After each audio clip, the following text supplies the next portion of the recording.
अस्सलामुअलैकुम, आप देख रहे हैं प्रोग्राम पब्लिक ओपिनियन। मैं हूं सलमा कौसर। आखिरकार चेयरमैन पीटीआई की तोशाखाना केस में जमानत मंजूर हो गई, लेकिन क्या मुश्किलात कम हो गई हैं? अंग्रेजी में कहा जाता है मिस फॉर्च्यून्स कम इन बटालियन। क्या खान साहब के साथ भी ऐसा ही है? सवाल उठाया जा रहा है कि क्या अब चांसेस है कि नाअहली खत्म हो जाए? केस की कमजोरियों को अदालत कैसे देखेगी? मैरिट्स पर उठने वाले सवालात को कैसे डील किया जाएगा? ये तफसीली फैसले में वाजे हो जाएगा। आज चेयरमैन पीटीआई की रिहाई होने ही वाली थी कि साइफर केस की आड़े आ गई और कल 30 अगस्त को ऑफिशियल सीक्रेट एक्ट के तहत कायम खुसूसी अदालत में रिमांड मुकम्मल होने पर चेयरमैन पीटीआई को पेश किया जाएगा। कहा जा रहा है इस केस में कुछ पर्दा नशीनों के भी नाम आते हैं। इस सारी सूरत हाल में अगर तोशाखाना केस में नाअहली खत्म हो भी जाए तो मुश्किलात मौजूद रहेंगी। हालात शायद सियासत के लिए दोबारा साजगार न हो पाए। इसी तरह मुल्की हालात भी परेशान कुन हैं। हर शहरी के हाथ में बिजली के लाखों हजारों के बिल मौजूद हैं। शहर शहर एहतजाज जारी है। हुकूमत 3 दिन से सर जोड़े बैठी है। 48 घंटों में रिलीफ का वादा पूरा न हो सका। कहा जा रहा है कि बिजली के बिलों में टैक्सेस कम कर दिए तो खसारा कहां से पूरा होगा? IMF मुआहदे की खिलाफवर्जी हो जाएगी। दिसंबर तक शायद बिजली की फी यूनिट कीमत में 4 से 5 रुपए तक इजाफा हो जाए और खदशा है कि यूनिट 90 रुपए में पड़ेगा। सिर्फ यही नहीं, डॉलर ओपन मार्केट में 3 रुपए महंगा होकर 318 रुपए में ट्रेड कर रहा है। पेट्रोल मजीद 12 रुपए तक महंगा होने वाला है और मुल्क की तारीख में पहली बार चीनी 170 रुपए किलो में बिक रही है। ऑटो सेक्टर में बहरान की सूरत हाल है क्योंकि शरह सूद 22% तक पहुंच चुकी है। अब शायद खुदकुशी की खबरों में मजीद इजाफा देखने को मिलेगा। हमारा बहुत कॉम्पिटेंट पैनल तमाम मामला पर बात करने के लिए हमारे साथ मौजूद है। एहतशाम साहब, सबसे पहले तो आज के इस मामले की बात जमानत हो गई, उसके बाद पता चला कि जमानत होने के बाद साइफर केस में गिरफ्तारी दोबारा होगी क्योंकि वो पहले से गिरफ्तार थी। गिरफ्तारी दोबारा पकड़ लिया पुलिस ने। कल दोबारा अदालत में पेश किया जाएगा। अब एक ऐसे सिस्टम के सामने ये खड़े हुए हैं, उसको काउंटर कर रहे हैं जो जिसके खिलाफ लड़ने का नारा लगा के ये आए थे। अब वो इनके आड़े आ रहा है। अब ये जो इन्होंने दूसरों के साथ किया अब इनके साथ हो रहा है। तो सूरत हाल क्या होती हुई नजर आ रही है आपको? और खान साहब की सियासत का मुस्तकबिल आपको क्या नजर आता है? देखिए माल नानो, तो ये जो अब आप कह रही हैं सलमा, ये तो सारे सियासतदान सिर्फ नारा लगाते हैं। काश निज़ाम की तब्दीली के लिए दयानतदारी के साथ सब ने मिल के बैठ के काम किया होता तो शायद कम अज़ कम इनकी हद तक जो इनकी मुश्किलात हैं वो कौम को तो छोड़ दें, किसी हद तक दूर हो चुकी होती। देखिए इसमें तो जैसे पहले भी सब लोगों को पता है कि ज़मानत हो जानी चाहिए, लेकिन ये उनके लिए सफ़र लंबा हो गया। तकरीबन 3 हफ्तों के बाद उनकी ज़मानत हुई है और फिर ये कि आज जो कैदी नंबर 408 कहती हैं 804 थे, लेकिन अब उनका स्टेटस चेंज। मैं वही कहने वाला था कि वो अब उनका स्टेटस तब्दील हो गया। कम से कम ये है कि उस केस से अब पीछे हट गया मामला, लेकिन जेल में ही है। नहीं वही है, लेकिन कैदी नंबर 404 नहीं, मेरा ख्याल है और उनको मेरा ख्याल नंबर दिया जाएगा। देखें, 2 चीज़ें बड़ी अहम है मेरे ख्याल इस पे जो सब लोग बात करेंगे। पहली तो बात यह है कि जी इतनी मुश्किलात लंबी हो गई हैं और लोगों ने कहना शुरू कर दिया है कि जी शायद एक के बाद दूसरा केस आएगा और उनके लिए मुश्किलात पैदा होंगी। अभी देखें ये साइफर वाला केस शायद लोगों को बहुत पहले पता लग गया था डॉक्टर साहब कि ऐसा होना है। इसलिए आप देख लें कि इनकी 15 अगस्त को हमारी एजेंसी ने FIA ने जाके जेल में इनसे साइन करवाए थे। इनको बताया कि जी आप जो अंडर अरेस्ट ना हो और ये आप 30 तक जुडिशल रिमांड पे हैं। ये बातें आ गई थी सामने। अब जाहिर सी बात है अब इनको कल पेश किया जाएगा। अब दूसरा मसला आ गया कि जी चलें ये तो अभी जमानत हुई है, एक कन्विक्शन उनकी ख़त्म नहीं हुई। ये केस चलेगा इस्लामाबाद हाई कोर्ट में। वहाँ अगर फ़र्ज़ करें अगर केस में वो हार जाते हैं या वही दोबारा से बहाली हो जाती है जो निचली सतह का केस है ट्रायल कोर्ट का, तो और मुश्किलात होंगी। लेकिन वो कहते हैं कि 50% से ज़्यादा केस ख़त्म हो जाता है जब जमानत हो जाती है। इसका मतलब है प्रेमा फेशाइल आपके केस में जान नहीं है। वो जाएगा अपना, अगर दूसरी सूरत में सुप्रीम कोर्ट में अदरवाइज ये है कि ये केस ख़त्म हो जाएगा। बाजार लगता है इसमें जान नहीं है। अब अगली बात आएगी साइफर वाला मामला जो है ना, वो एक सीरियस नेचर का मसला है। उसमें आप देख लें जिस तरीके से गिरफ्तारी हो चुकी है। आज 3-4 दिन से शाह महमूद कुरैशी साबिक वज़ीर ख़ारजा आपने देखा कि बंद हैं और इस पे आपने देखा कि असद मजीद जो हमारे फॉर्मर अमेरिका में सफ़ीर और फॉर्मर सेक्रेटरी फॉरेन सेक्रेटरी उनका भी बयान आ चुका है। उसके बाद सुहेल महमूद फॉरेन सेक्रेटरी उनका भी बयान आ चुका है, बयान उनका दे चुके हैं। और आज़म खान जो प्रिंसिपल सेक्रेटरी हैं उन्होंने भी अपना बयान रिकॉर्ड करवा दिया है। और फिर अभी जो यही पता चल रहा है कि जब इन्वेस्टिगेशन के जो लोग अटक जेल गए थे ये सवाल फिर पूछा गया उनसे और उन्होंने कहा कि साइफर कहाँ है, तो उन्होंने कहा ये गुम हो गया, मुझे नहीं पता। तो बहुत से हवालों से तो ये लगता है कि उनके लिए मुश्किलात बढ़ेंगी। अब आगे भी केसेस देखें ना, एक है उसके बाद 9 मई का केस है, फिर आप उधर चले जाएं ममनूआ फंडी वाला केस है और फिर अभी बहुत सारे केसेस तैयार खड़े हैं। बिल्कुल ठीक है डॉक्टर साहब, वैसे 25 26 दिन अंदर रहने के बाद, जेल में रहने के बाद बंदे को बड़ी चीजों की समझ आ जाती है, मामलात और गुत्थियां काफी हद तक सुलझने लग जाती हैं और इधर उधर बातचीत भी शुरू हो जाती है। आपको लगता है कोई बैकडोर डिप्लोमेसी भी चल रही है, इधर उधर बातचीत भी चल रही है, क्योंकि केसेस बहुत ज्यादा हैं, एक के साथ काउंटर करते हैं, दूसरा केस तैयार खड़ा होता है उनके लिए? सलमा, मुझे तो महसूस हो रहा है कि शायद कैदी नंबर 804 जेल से निकलना ही नहीं चाहते। देखिए 116 जेल हैं इस मुल्क के अंदर और 88,000 कैदी हैं। चीफ जस्टिस बंदयाल साहब ने उनमें से सिर्फ एक कैदी के मुतालिक पूछा है कि उसको आप क्या फैसिलिटीज दे रहे हैं, बाकी 88,000 का खैर है जो करें। गुड टू सी यू क्यों कहा गया है और जवाब क्या आया? आज शवाशी साहब ने यही कहा है, तंज की है, गुड टू सी यू तुम्हारे साथ भी होता है। वो बंदयाल साहब को जवाब मिला है कि कौन सी सहूलियात फैसिलिटीज जो हैं वो आपके लाडले को मिल रही हैं। लाडले की ख्वाहिश के ऊपर देसी चिकन और देसी घी में बनाएगी।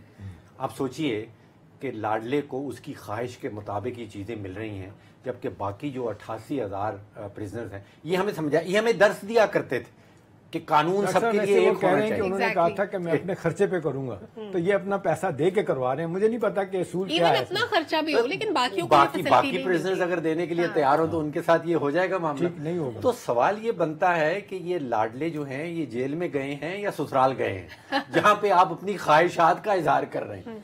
अच्छा, फिर अनवर साहब, किताबें, आप जेल में गए हैं या वहां स्कॉलर बनने के लिए गए हैं? कुछ मतलब आपका ऑब्जेक्टिव क्या है वहां पे?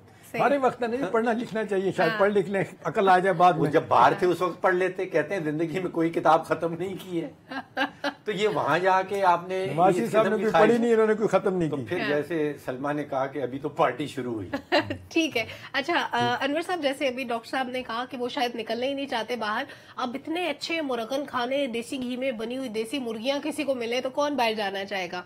अच्छा इज्जत का खाना मिल रहा है, कोई बाहर की टेंशन नहीं है, मुल्की हालात क्या चल रहे हैं, दुनिया को आग लगे, तो ऐसी फैसिलिटीज के साथ तो मेरा ख्याल है वो जेल में भी रहे तो कोई टेंशन नहीं है। मैंने सुना है कि उनके लिए प्रॉपर नया ब्लॉक, नया वॉशरूम, बड़ी इंतजाम किए गए हैं उनके लिए। देखिए सलमा, ये इंसानी फितरत, जितनी मर्जी फैसिलिटेशन मिले आप कैद में नहीं रह सकते, पहली बात तो ये है।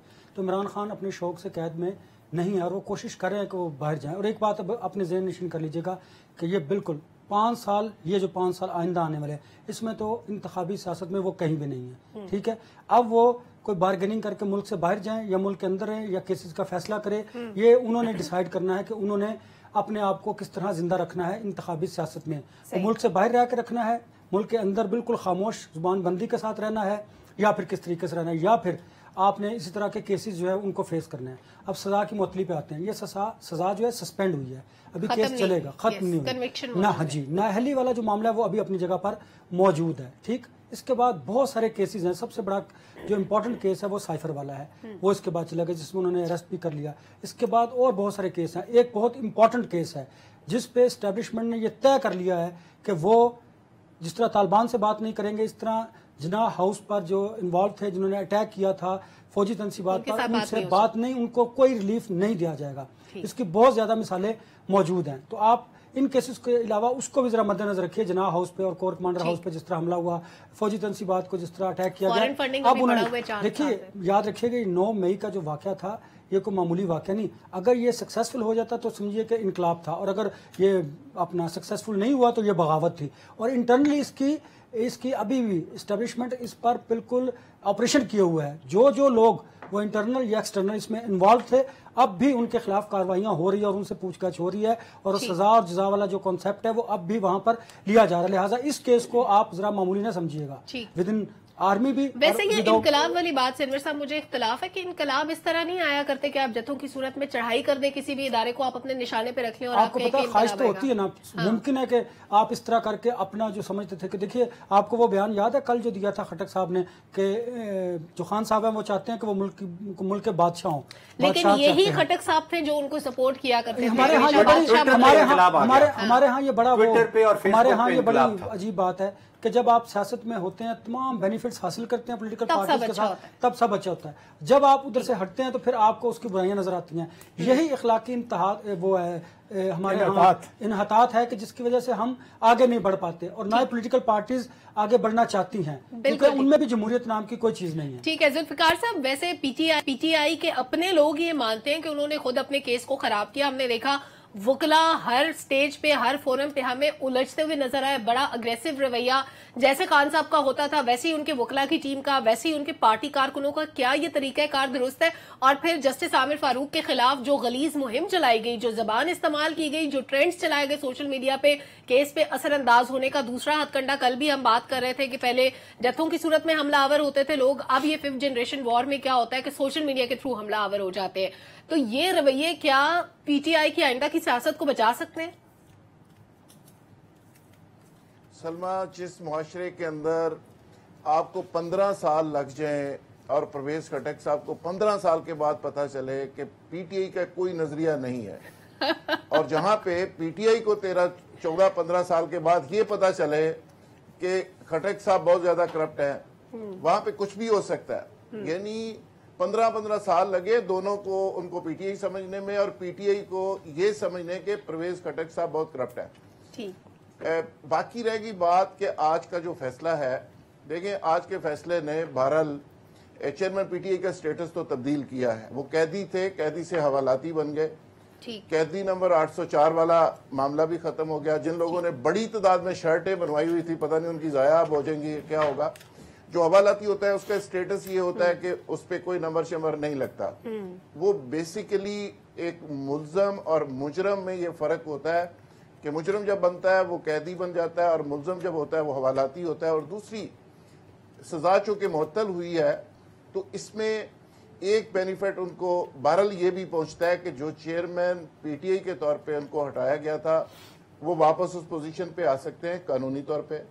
दूसरा यह है कि जेल के अंदर से वो इलेक्शन लड़ना चाहें तो वो इलेक्शन लड़ सकते हैं, वो अहल हैं आज के दिन तक। कल को हो सकता है अपील के नतीजे में जो उनकी सजा है वो बहाल हो जाए, उनकी नाअहली जो है वो और हो जाए। ठीक, लेकिन ये सारी सूरत हाल अपनी जगह, लेकिन जो बात आपने बुनियादी बात की थी वो वहीं पे है कि इस तरह के जो मुकदमात है ये माजी में ये पहले शख्स नहीं है जिनके खिलाफ हुए। पहले भी हम यही कहा करते थे कि ऐसे ऐसे मुकदमात है। नवाज शरीफ साहब की बात कर ले, लेकिन फिर जब जाने वाली बात हुई तो 50 रुपए के स्टाम्प के ऊपर साहब बाहर बैठे हुए हैं। तो यहाँ पे किसी वक्त कुछ भी हो सकता है। मेरी खबर ये है कि बैकडोर डिप्लोमेसी चल रही है और किसी वक्त भी आपको कोई ऐसी खबर मिलेगी कि हमारे तबसरे तजिए बीच में रह जाएंगे और चीजें बिल्कुल चेंज हो जाएंगी। अच्छा, बैकडोर डिप्लोमेसी वाली वैसे आपने ब्रेकिंग न्यूज दे दी है। एहतेशाम साहब, जितना इन्होंने हैंड किया एस्टेब्लिशमेंट के साथ, क्या आपको लगता है कि उनकी बातचीत जो चल रही है बैकडोर वो कामयाब होगी? और एक और बात कि सुहेल वड़ाइच साहब कहा करते हैं कि मकबूलियत है लेकिन कबूलियत नहीं है, आपको भी ऐसे ही लगता है? मेरे ख्याल है बहुत पहले सुहेल वड़ाइच साहब ने बात की थी और बहुत हद तक ये बात सही है। आज भी जब बात करते हैं तो ऐसे ही है। लेकिन ना जब आपने जिस तरह सब दुनिया कहती है कि कोई तो दोस्त नहीं छोड़ा आपने, कोई करीबी आदमी नहीं छोड़ा, आप अदारों से आप लड़ गए, ब्यूरोक्रेसी को आपने जिस तरीके से रुसवा किया, यानी ये आलम हो गया था कि कहते हैं 100 दिन फाइलें पड़ी रहती थी ब्यूरोक्रेट्स के पास लेकिन कोई फैसले नहीं होते थे डर के मारे कि पता नहीं कल क्या हो जाएगा। मीडिया जिनके कंधे पे सवार होके आए हैं, आप उनको आज गालियां दे रहे हैं। आपके जनाब सोशल मीडिया टीम उनके हर वक्त पीछे पड़ी रहती है। आपने उधर से बात की नहीं, मैं तो इसलिए इसमें हूँ ही नहीं। आज जब भी मुझे बताती है तो मैं कहता शुक्र करता हूँ कि मैं इसमें हूँ नहीं। लेकिन अब बात यह है कि वो इज्जत सादात तो नहीं हूँ, लेकिन इसके बचने का एक ही तरीका है कि इससे दूर है। लेकिन ये तो ऐसे लाइटर नोट पे असल बात यह है कि हर शख्स को अपने बात करने का पूरा हक है, लेकिन ये जिस तरह के ट्रेंड चला दिए गए हैं देखें ना, इससे नुकसान ही नुकसान है। और दूसरी बात जो सबसे अहम है वो ये है कि भाई कोई तो आप रास्ता निकालें और आपके लोग अगर चाहते हैं, जैसे परवेज खटक साहब कहते हैं कि जी मैंने 4 दफ़ा कोशिश की और 4 दफ़ा नाकाम होगी कि बातचीत का दरवाज़ा खोला जाए, 4 दफ़ा इलेक्शन के लिए तैयार हो गए। पिछले साल मई में शहबाज शरीफ साहब तैयार हो गए थे इलेक्शन करने के लिए, इन्होंने ऐलान कर दिया नहीं जी मैं तो प्रोटेस्ट करूंगा, वो उन्होंने मना कर दिया। मेरा ख्याल है बेहतरीन तरीका यही है कि अब जो बात हो रही है, अगले दिन भी बात हो रही थी कि इस्टेब्लिशमेंट के साथ बातचीत के लिए, लेकिन मेरा ख्याल है जब आप बयान देना शुरू कर दें कि नहीं, अगले दिन ही उनका एक बयान जब वो आया तहकीक का जो लोग करने गए हुए थे कि जी मेरा 9 मई से कोई तल्लुक वास्ता नहीं है, यहाँ तक कहा कि जी मेरी पार्टी का कोई आदमी नहीं। अब देखिए इतनी डिटाई के साथ अगर आप झूठ बोलेंगे, ऑडियो वीडियो मौजूद है और आपका भांजा आसान वो जिस तरीके से जनरल साहब की पेंट लेके ऊपर फिर रहा था, हाँ। इस तरह आपने तस्दीक की, आपके लोगों ने मॉन्यूमेंट्स की तस्दीक की, शोदा की। ये तो पाकिस्तानी के हर पाकिस्तानी का माजी दिल में जला ये हुआ कभी है, नहीं हुआ दिल था। जला हुआ है। इसके लिए इसके लिए जब तक आप मांगे दौल कौम से माफी नहीं मांगेंगे, मेरा नहीं ख्याल है कि अदालत को आपको माफ करेगा। बिल्कुल ठीक है, माफी मांगनी पड़ेगी। डॉक्टर साहब, वैसे कभी इंसान पे मुश्किल वक्त आता है, वो अपने दोस्तों के साथ शेयर करता है, करीबी लोगों से। इस वक्त कैदी नंबर 804 जो थे, जिनका अब स्टेटस चेंज हो चुका है, क्या उनके करीब आपको कोई शख्स नजर आता है? वो किसी पे ट्रस्ट नहीं करते, एस्टेब्लिशमेंट से उन्होंने बिगाड़ ली, इदारों किसी इदारे के साथ उनकी नहीं बनती, इलेक्शन कमीशन से उनको तहफुजात है, एस्टेब्लिशमेंट से उनको तहफुजात है, दीगर पार्टीज के साथ वो कभी नहीं बैठे, तो आपको लगता है कि कोई सेंस प्रिवेल करती है कि वो कहीं बैठेंगे किसी फोरम पे, किसी को दोस्त बनाने की कोशिश करेंगे, कहीं अपना दुख सुख लेके जाएंगे? तो बंदियाल साहब को भी गालियां निकलवाते हैं, अगर तो कितना आउट ऑफ द वे जाके इनको सपोर्ट मिल रही है। देखिए, जिस उम्र के हिस्से पे वो पहुंच गए हैं, अब कहा जाता है कि उस उम्र के हिस्से पे आप कोई नई चीजें नहीं सिखा सकते, जो कुछ उन्होंने सीख लिया है। 70 साल। देखिए, मैंने जहां तक जो कानूनी माहिरीन है उनसे बात की है, वो कहते हैं नाअहली बरकरार है, अभी ये इलेक्शन में हिस्सा नहीं ले सकते। वो मुलजिम से मुजरिम का जो सफर है वो तय कर चुके हैं, ये मुजरिम ही है। अभी हुआ सिर्फ ये है कि जो जेल की सजा है उसमें मुअत्तली आ गई, उसको सस्पेंड कर दिया गया, दोबारा सजा बरकरार है, सजा भी अपनी जगह बरकरार है, नाअहलियत भी अपनी जगह बरकरार है, और मुजरिम भी वो अभी हैं, वो मुलजिम वापस नहीं हो गए, मुजरिम अभी भी वो हैं। देखिए, जो तोशा खाना का केस है उसमें तो इनके वकला ने मेरिट के ऊपर डिस्कशन ही नहीं की, सिरे से ये किसी ने पूछा ही नहीं, या किसी ने उन्होंने ये बताया ही नहीं कि क्या तोहफे लिए गए थे, क्या तोहफे वाकई बेचे गए थे, और फिर जो रकम वसूल की गई थी वो गुशवारों में डिक्लेयर की गई थी। यहाँ पे तो सिर्फ टेक्निकल ग्राउंड्स आपने डिले करना। के टॉप का वकील ख्वाजा हारिस आपको छोड़ के चला गया कि जिस तरह की हरकतें आप कर रहे हैं मैं आपके साथ नहीं खड़ा हो सकता। तो उन्होंने भी मेरिट्स के ऊपर कहीं बात नहीं की। ख्वाजा हारिस को भी आप ले लें, प्योरली टेक्निकल बेसिस के ऊपर के डिले किस तरह करना है, और उसमें उनको, अगर आपको याद हो, फॉरेन फंडिंग केस में बड़ी कामयाबी हुई थी, यानी कि उसमें भी कहीं जवाब नहीं देते थे, उसमें टेक्निकल ग्राउंड पे उन्होंने 8-10 साल गुजार दिए थे। तो यहाँ पे भी वो कुछ इस किस्म का काम करना चाहते थे मेरा, लेकिन वो हो नहीं पा रहा। वो जो चाहते थे वो हो नहीं पा रहा। अनवर साहब, वैसे आज शहबाज शरीफ साहब ने जो इसके रद्द अमल के तौर पे अपना बयान दिया है ना, वो बड़ी एक सिविलाइज्ड सोसाइटी में बड़ी मुज़हका खेज बात समझी जाती है। वो कहते हैं कि झुका हुआ तराजू और निज़ाम अदल का ये किरदार तारीख के स्याह बाब में लिखा जाएगा, यानी ये फैसिलिटीज कभी किसी और को नहीं मिली जो यहाँ पे मिल रही हैं। देखिए, अदालतों के जो फैसले होते हैं वो खुद ब खुद बोलते हैं, और उसी पर तनकीद और उस पर हमारे अदालतों के फैसले कुछ बोलते ही नहीं। बोलते हैं जी। देखिए, अभी आपको देखना कि मुझे तो ये डर है कि जो आने वाले केसेस हैं उनमें बेल बिफोर अरेस्ट से पहले ना बता दीजिए कि इन केसेस में भी आप इनको अरेस्ट ना करें। आपका जो कंडक्ट होता है अदलिया का, उसी से पता चल जाता है। देखें, अब लड़ाई हो क्या रही है। इस्टेब्लिशमेंट 9 मई के वाकयात को किसी सूरत भूलना नहीं चाहती, और उसमें जो लोग इन्वॉल्व हैं उनको वो बिल्कुल माफ नहीं करेंगे। ये उनका बीइंग ए ऑर्गेनाइजेशन उनका डिसीजन है, किसी एक शख्स का नहीं है। ठीक हो गया। अब आप जब देखें इस केसेस में इन्वॉल्व जो लोग हैं, अगर अदालतें उनको रिलीफ देंगी तो मुझे बताइए कि एक इदारा उसको कैसे बर्दाश्त करेगा। ये बिल्कुल फैक्ट है, हमें सच बोलना चाहिए और खुल के बात करनी चाहिए। और दूसरी बात, अगर फिर इदारा अदलिया की बात कर लीजिए, अगर वो इस तरह के लोगों को छोड़ते चले जाएंगे, उनके केसेस में उनको रिलीफ देते चले जाएंगे, तो फिर इस्टेब्लिशमेंट इस पर रिएक्ट जरूर करेगी। फिर इस तरह ही होगा कि आप एक केस से निकलेंगे, दूसरे में पकड़ लिया जाएगा। आप देखें, मैं किसी का नाम मेंशन नहीं करना चाहता, जैसे कोई अडाला से एक निकलता है उसे दूसरे केस में अरेस्ट कर लिया जाता है। अगर आप चाहें तो मैं मिसाल भी दे सकता हूँ ईमान मजारी की।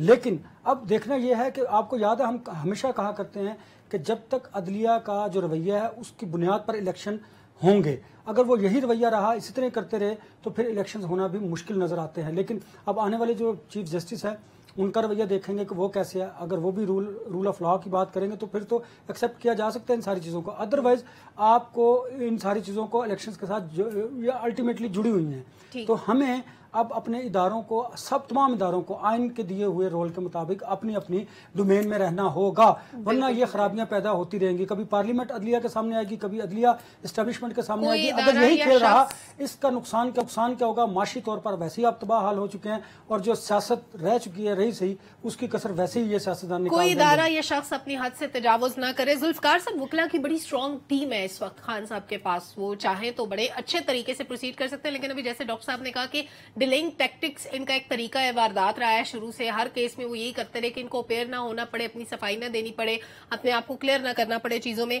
अब कोई 8-9 केसेस ऐसे हैं जिसमें जमानत मुस्तरद हो चुकी है और कोई 7-8 ऐसे भी हैं जिनमें किसी भी वक्त उनकी गिरफ्तारी दोबारा, अभी अगर साइफर वाले मामले में उनकी जमानत हो गई तो एक्सपेक्टेड है एक और केस में पकड़े जाए, जैसे 9 मई वाले वाकये का जिक्र हो रहा है। क्या कोई ऐसी ग्राउंड होगी कि खान साहब की जान खलासी हो जाए? और जैसे आपने कहा कि एस्टेब्लिशमेंट से या किसी से भी बैकडोर उनकी बातचीत चल रही है, तो पिछले गुनाह माफ हो जाएंगे, धुल जाएंगे? कोई तो ग्राउंड क्रिएट होगी ना उसके लिए।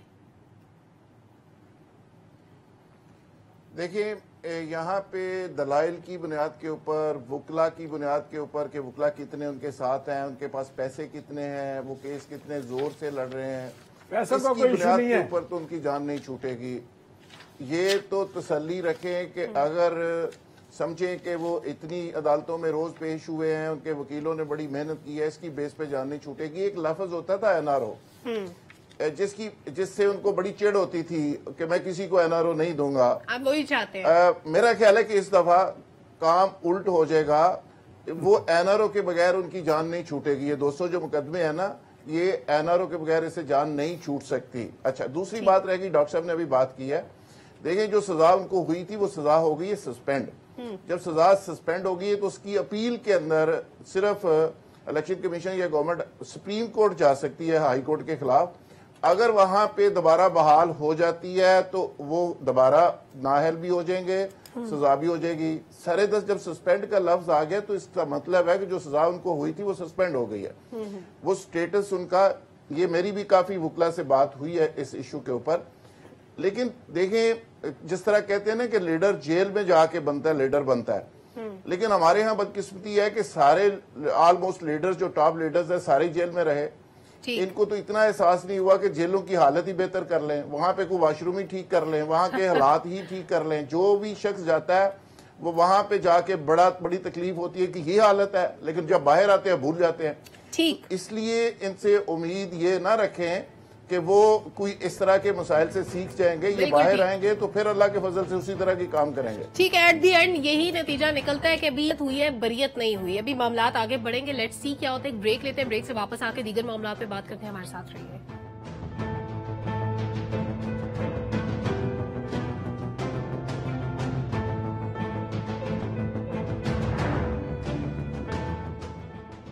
वेलकम बैक नाजरीन। बिजली के होशरुबा बिलों ने अवाम की नींदें हराम कर दी हैं। शहरियों का एहतजाज जारी है। 48 घंटे में रिलीफ देने का कहा था निगरान हुकूमत ने, लेकिन अभी तक इस रिलीफ के हवाले से कोई फैसला नहीं हो सका। डॉक्टर साहब, माशी पहलू तो है बिजली के बिलों में इजाफे का, लेकिन क्या ये मामला पॉलिटिकल बनता जा रहा है? देखिए, माशी पहलू का आपने जिक्र किया।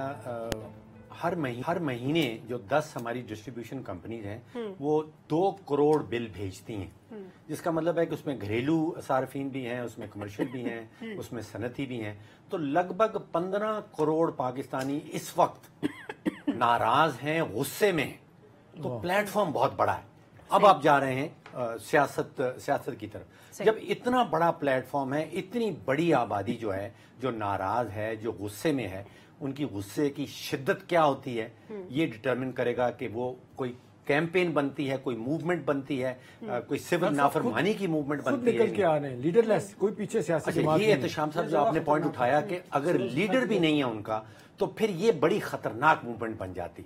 अगर लीडर होता है मूवमेंट का तो फिर जो रियासत है उस लीडर से निगोशिएट कर सकती है, उसको कोई दे सकती है, कुछ ले सकती है। जब लीडर ही नहीं है तो फिर ये मामला बड़ा खतरनाक हो सकता है। तो ये बढ़ रही है, उस तरफ बढ़ रहा है मामला, अगर हुकूमत इसको इंपॉर्टेंस नहीं देती। देखिए, अभी तक तो एहतशाम साहब लगता ही है कि 3 दिन इन्होंने सोच विचार की है और 3 दिन के बाद इन्होंने नतीजा ये निकाला है कि हमारे पास कुछ नहीं है। ठीक, 3 दिन के बाद उन्होंने ये कहा जी हम कुछ नहीं दे सकते। ठीक, और कुछ नहीं दे सकते। इसके साथ साथ एहतशाम साहब खबरें ये भी आ रही हैं कि शायद बिजली की कीमत मजीद बढ़ेगी। अच्छा, जब डिसाइड हुआ था बिजली की कीमत से मुतालिक जून में, जब माली साल शुरू हो रहा था, तब 286 रुपए का डॉलर था, 22 रुपए यूनिट तय हुआ था, फिर उस पर टैक्सेस ऐड होते गए, इसलिए यूनिट महंगा हो गया। अब डॉलर होने को आ गया तकरीबन 318 रुपए का। अब इस डॉलर रेट पे डिसाइड होना है कि बिजली की कीमत क्या होगी। अब क्या डिजास्टर होने वाला है? पहली तो बात है कि जो 48 घंटे की सलमा बात कर रही हैं, अब देखें जराए से जो खबरें आप टेलीविजन पे देख रही थी सुबह से, वही था कि जी पहले आया अनवर रजा के 300 यूनिट पे, फिर आया कि जी 400 यूनिट तक जो है ना वो हुकूमत छूट दे देगी और फिर कहेगी 6 महीने की इंस्टॉलमेंट करवा लें। फिर ये कहा जा रहा है कि जी स्लैब तब्दील कर दिया जाएगा, स्लैब तब्दील करने से शायद कुछ फ़र्क पड़ जाए। अल्टीमेटली जो आप कह रही हैं खबरें यही आ रही हैं कि वो बावजूद इस बात के कि एनर्जी मिनिस्टर ने कहा था कि जी कुछ तजावीज़ हैं, पॉजिटिव हैं, हमको हल निकालने में कामयाब हो जाएंगे, मिनिस्टर भी यही कहते रहे हैं, लेकिन बज़ाहिर लगता है ऐसा कुछ नज़र नहीं आ रहा है। देखें IMF के प्रोग्राम में जाने के बाद ये मुश्किलात बढ़ गई हैं। अब दूसरी बात यह है कि अगर ये स्लैब चेंज करेंगे डॉक्टर साहब, तो वर्ल्ड बैंक का कर्जा जो नया आना है वो रुक जाएगा, वो नहीं आने का, क्योंकि जिस तरीके से बांध दिया गया ना हमें, वो हम निकलने में कामयाब नहीं हो सकते। एक चीज़ जो डॉक्टर साहब वो सबसे खौफनाक है ना, वो पब्लिक मेरा ख्याल अगर सुन भी रही है, एग्जैक्टली 1.3 ट्रिलियन रुपया, 1 खरब 3 अरब रुपया हमने मौजूदा माली साल में कैपेसिटी पेमेंट की मद में हमने IPPs को देना है। कहाँ से आएगा? कहाँ से आएगा? जी, 2 ट्रिलियन बन रहा है टोटल में इस साल की कैपेसिटी पेमेंट, उसमें से 1 ट्रिलियन सिर्फ चाइनीज का है।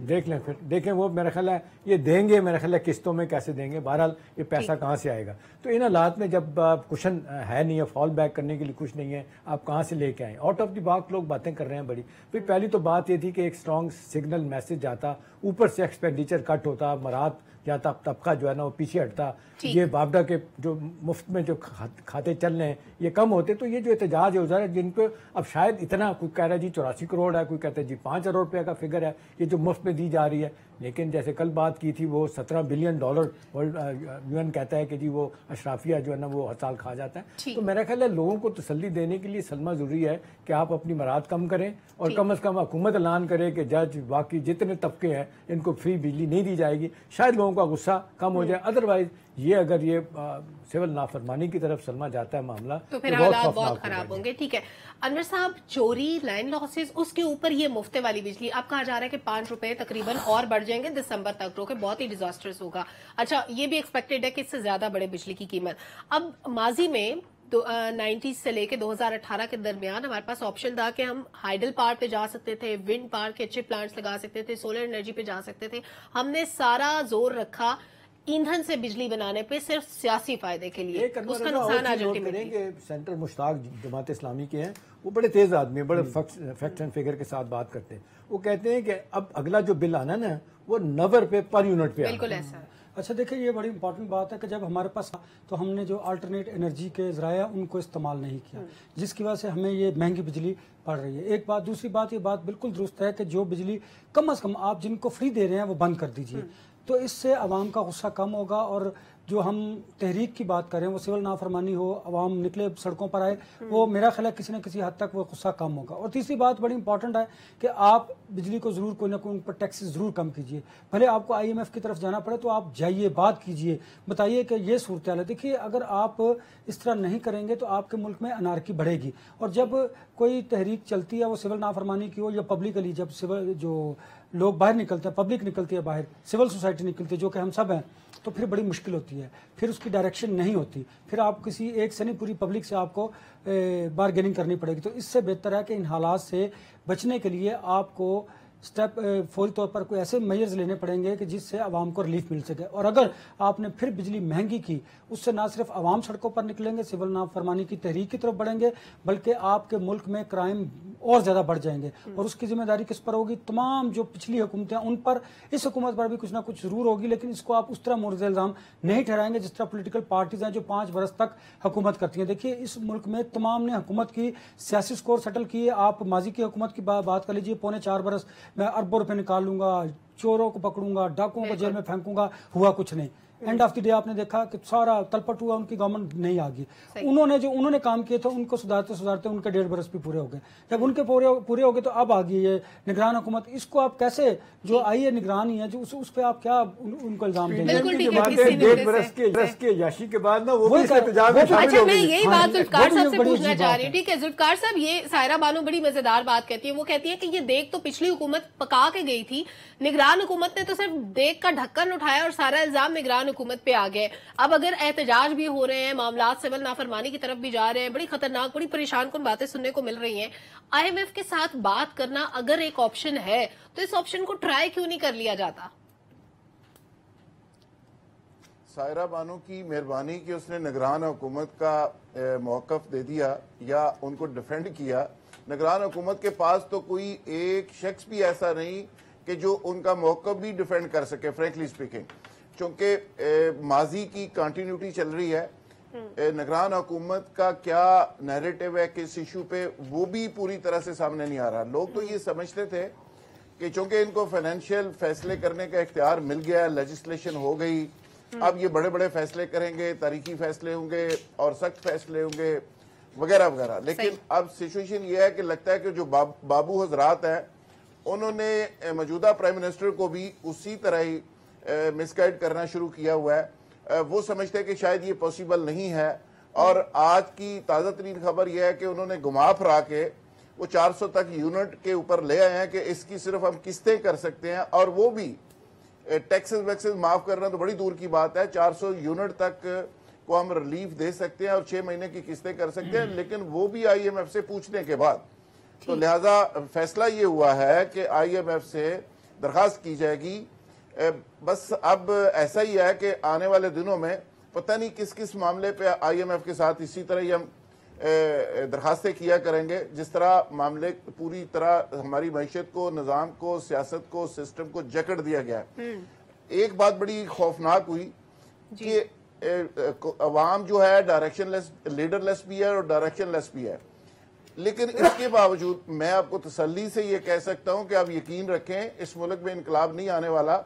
अगर आना होता तो इसके इनकलाब के इंग्रेडिएंट 40-50 साल पहले पूरे हो गए थे इस मुल्क के अंदर। लेकिन कोई खदशा नहीं अल्लाह के फजल से यहाँ पे कोई इनकलाब आएगा।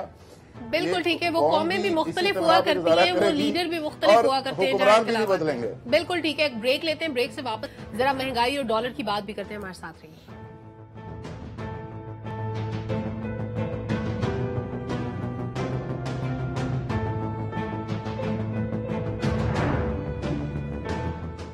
वेलकम बैक नाज़रीन। डॉलर की कीमत मजीद बड़ी। ओपन मार्केट में 318 रुपए का डॉलर हो गया। लेकिन परेशानी की खबर सिर्फ ये नहीं है, परेशानी की खबर ये है कि डॉलर से जुड़ी तमाम इंपोर्ट्स एक्सपोर्ट्स में अब हम खसारे में जाएंगे, नुकसान उठाएंगे, हर चीज महंगी हो जाएगी।